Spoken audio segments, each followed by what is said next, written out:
Hi, Annie here, and welcome back for part 3 of my musical movie collection. I hope you're all having a great day. I've done part 1 and 2, and they will be linked below, although they're in no special order, so feel free to watch those at the end. So the first one I have here is White Christmas, starring Danny Kaye, Bing Crosby, Rosemary Clooney, and Vera Ellen. This is definitely my favorite holiday movie ever. So my favorite of the Easter Parade, Holiday Inn, White Christmas kind of unofficial trilogy, although I do love them all. This one is just, like I said, it is my favorite Christmas movie. Part of that is because I grew up watching it, but it's also a light Christmas movie. It doesn't have a very, very super serious, grim undertone to it at any point. There's some stakes, but they're not, they're not life and death, although it's just heartwarming. It's a heartwarming film, and there's no better way to put that. Mary Wickes is also in this, who I love as a character actress. I'm always so happy when I see her show up in anything. But this movie has some of my favorite musical numbers ever in it. I love, White Christmas, of course, is a great number, but also choreography and, when you're weary and you can't sleep, count your blessings instead of sheep. I don't know what that song is actually called, but I love that. I think it might be called Count Your Blessings. But anyway, getting off track. I don't think there's a musical number in White Christmas that I do not love. I don't think there's a scene that I'm like, oh, hurry up, hurry up. There's just nothing. I just love the film. But, I know a lot of other people have other favorite Christmas movies, but that is definitely mine.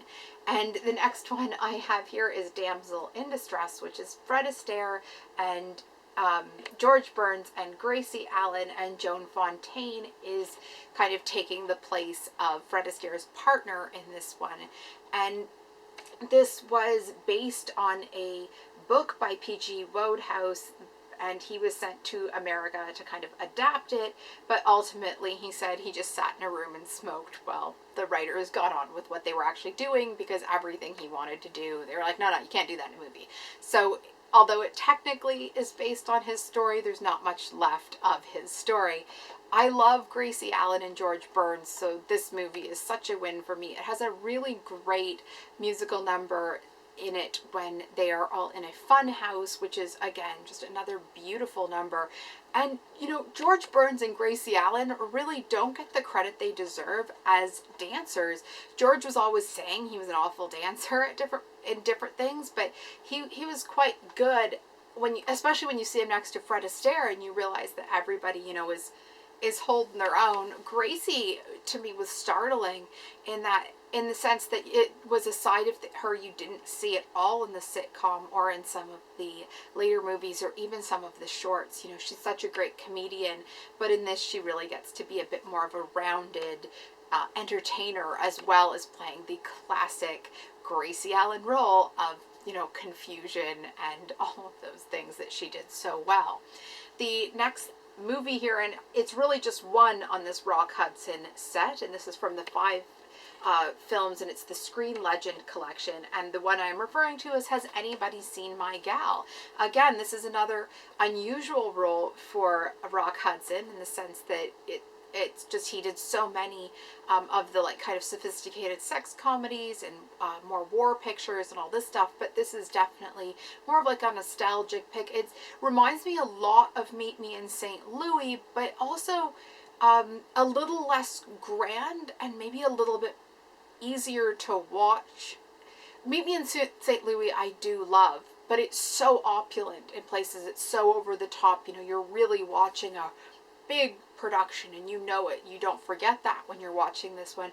This one, it has great music, it has a great story, it's very nostalgic, and it's very heartwarming the way Meet Me in St. Louie is, but Has Anybody Seen My Gal is maybe a little bit, like I said, just a bit more relaxing to watch. It's a little more less aware of itself in a good way, though. So, and the next movie I have here is A Star is Born, which is the Judy Garland a one from the 60s. This is another long one. It clocks in at 3 hours long, so it's quite long. James Mason, amazing in this.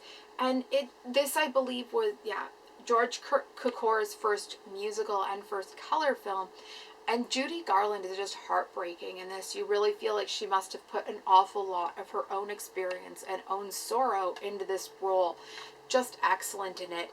And for all the joy, there's also just, it's the only movie, I don't cry a lot during movies. This one, not only did I cry the first time, I cry every time I watch it. Like, and I think it's the only movie on my shelf like that. Like, other movies might make me feel sad or leave me feeling like, you know, stressed out, but this is the only one that makes me cry every time I watch it. Yet I constantly go and reach for it all the time, because it's that, it's just like that release. It's like, it is very sad. It has great moments. It has great sadness. It's a really interesting take on Hollywood, and although, you know, it of course is still censoring itself to what they are actually pulling back the curtain on, it's a really interesting look at that, especially when you know Judy Garland's history at all, like, which everybody is aware of, kind of the child star and what ended up happening over the course of her life. So this is kind of a really interesting movie to see her act in.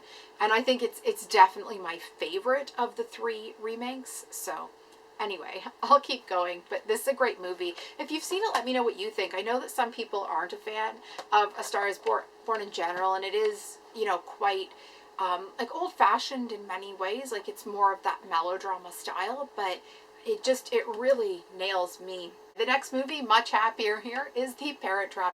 This one also includes The Parrot Trap 2, where Haley Mills came back playing the mother and aunt of these, another set of, not twins, but I think they were friends. Anyway, the original Parrot Trap is what I want to talk about here. I know that it probably isn't technically a musical. It is definitely a musical comedy, I would say, but I don't think it doesn't necessarily fall into that musical category, but I always think of it as a musical because of the let's get together scenes and that number especially, but it does kind of have an overall tone of what a lot of musicals from that era had. But it's another great one. I've talked about it in my my nostalgic favorites that I did, I think last summer or fall, and that'll be linked below if you're interested in hearing me talk more about it. But the music was all by the Sherman Brothers, and, you know, just another amazing movie. And this one really captured my attention as a child. I very much wanted, not necessarily like that, I didn't never expect it to find like a secret twin sister or anything like that, but I feel like the overall, like, coming of age and growing up part of it was something I very much wanted. And I think the character, especially the one from the West Coast, was somebody who was a bit more of a tomboy and a bit more, not sporty, but just like rugged and hiking and swimming and all this stuff. I really identified with her. The next movie I have here is Holiday Inn, which was the first movie that was made in the Holiday Inn Easter Parade White Christmas collection trilogy. And this again has some beautiful dance numbers. It's set at it's a performer in the form of Bing Crosby, who decides he's had enough of 8 shows a week or whatever, how many ever shows a week he was doing, and decides to buy an inn in the country and like farm, turn it into a restaurant and inn that is only open for holidays, so he can have the other days of the year off. And so there's song and dance numbers for all of the holidays, Christmas included, New Year's, and everything else in between. There's some amazing dancing in this. Fred Astaire and Bing Crosby had really excellent chemistry in this movie, and yeah, again, if you want to see some great dancing, make sure to check it out. While I'm at it, I will show this Fred Astaire and Ginger Rogers movie. This is my favorite of the movies they did together. It's Follow the Fleet. Randolph Scott is also in this, as well as Harriet Hilliard, who went on to become Harriet Hilliard Nelson. I did talk about this in my classic movies A to Z. I think I went on quite a bit. I'm not sure if I didn't edit some of it out because that video was ridiculously long. But this is Fred Astaire and Randolph Scott are in the Navy, and their ship docks in, I think it's San Francisco maybe, or Los Angeles. Either way, on the West Coast. Ginger Rogers and Harriet Hilliard play sisters. Harriet is a teacher and Ginger is a dancer. Lucille Ball makes an early appearance in this, and yeah, Ginger Rogers plays Fred Astaire's girlfriend, who he has maybe not been keeping in such good contact with, and she's a bit upset with him, and he needs to do some apologizing to get things back on track. So here we have Bedknobs and Broomsticks. This is another amazing Disney musical. Again, another movie that I'm sure most people grew up watching.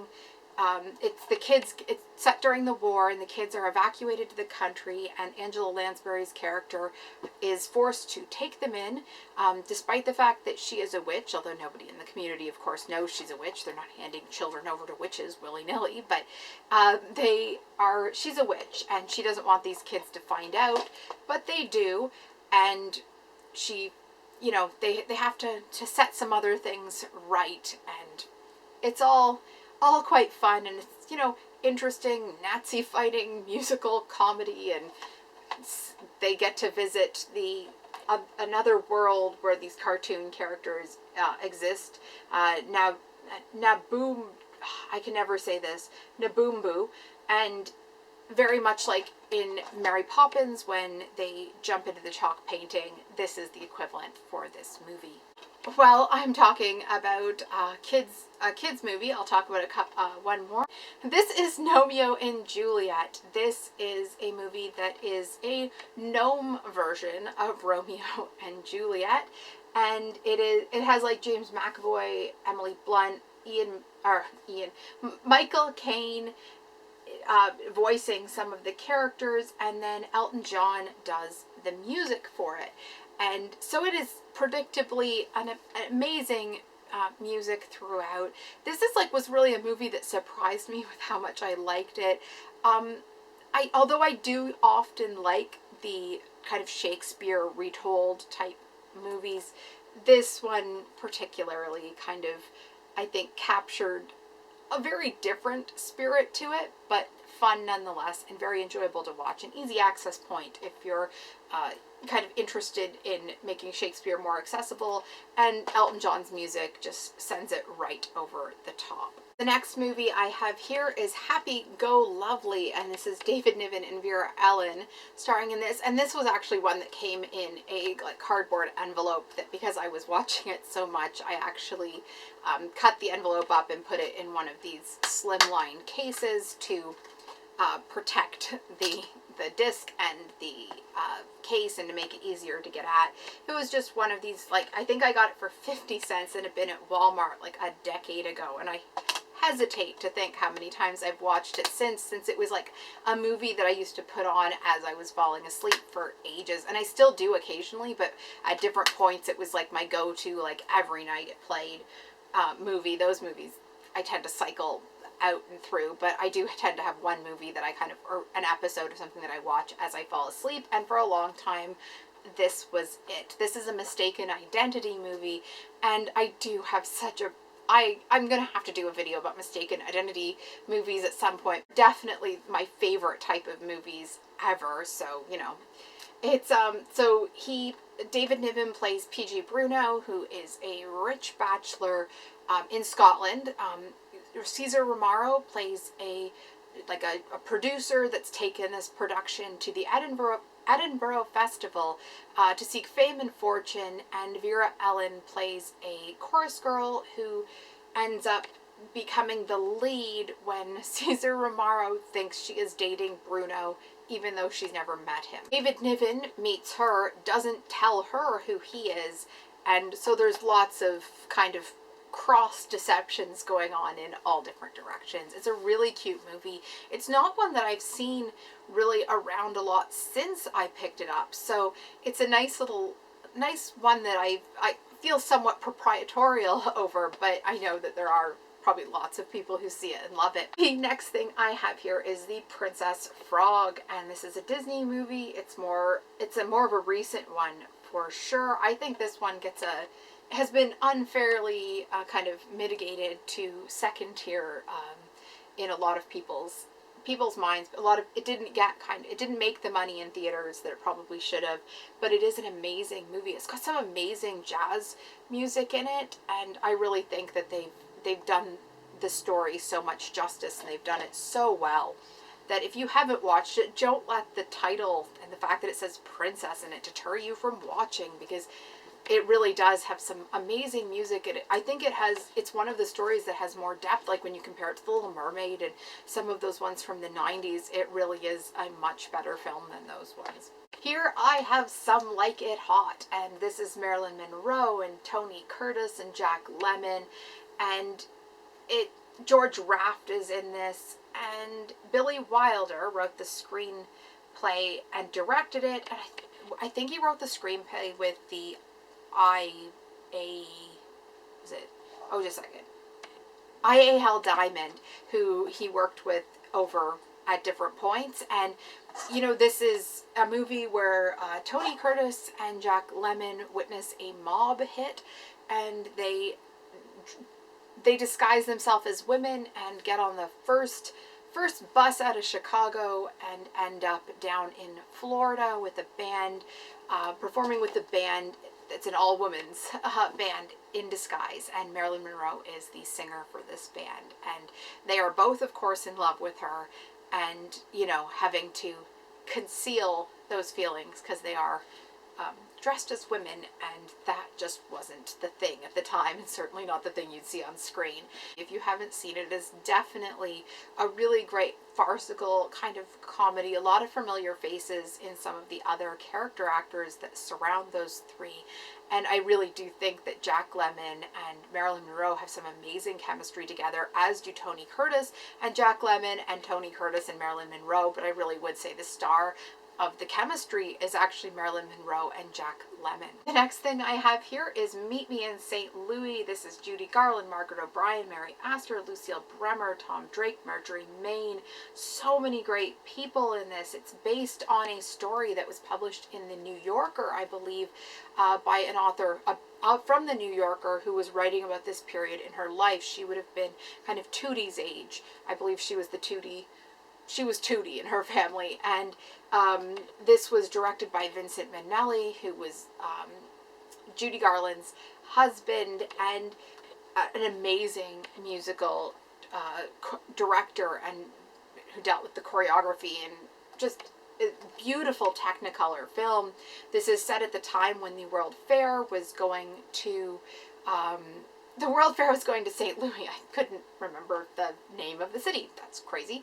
But it's a great love story. It's a great coming of age story. I have talked about it more in my nostalgic favorites, and I think also in my classic movies A to Z, both of which are linked below if you want to hear more. Another great one if you're looking for a musical to watch. And again, like, I found that over the years, like, I definitely started off, like, relating to Tootie, and then, you know, Judy Garland and the character of Rose and the parents at different points. And I love the maid, and there's just so much there to feel. It's such a great layered story. And here I have the Happy Holidays with Bing and Frank. I won't talk too much about this because I did talk about it in my Christmas favorites at Christmas, or not my Christmas favorites, my Christmas collection at Christmas time. And this is a holiday special. It was like an hour long. There are some great songs, although I was a bit disappointed by this one. It just didn't seem as polished as even some of the numbers I've seen, and some of these old specials I've seen on YouTube. So it was surprising that it had made it to disc, but was actually not as good as some of the other ones I've seen both Frank and Bing be in. It just felt more last minute and a bit less rehearsed. Not to say it wasn't good, it just lacked some of it. I probably wouldn't buy it again if I was repurchasing, just because it didn't have that spark that sometimes comes from those smoother productions. Anyway, and Here is another secret shame that, again, not horribly ashamed of, but maybe a little bit. And it is the 1D movie. And this was, I actually received this for Christmas, which is another kind of horrifying thing that of all the movies somebody get me, they choose One Direction. Give this video a like if you enjoyed it. Subscribe if you want to see more. I try to put out new video every Wednesday, and occasionally a sneaky one gets put up on the weekend. Anyway, let me know if you have any favorite musicals that so far you haven't seen, or if you have any thoughts on the ones that I have shown, and I'll see you soon. Bye.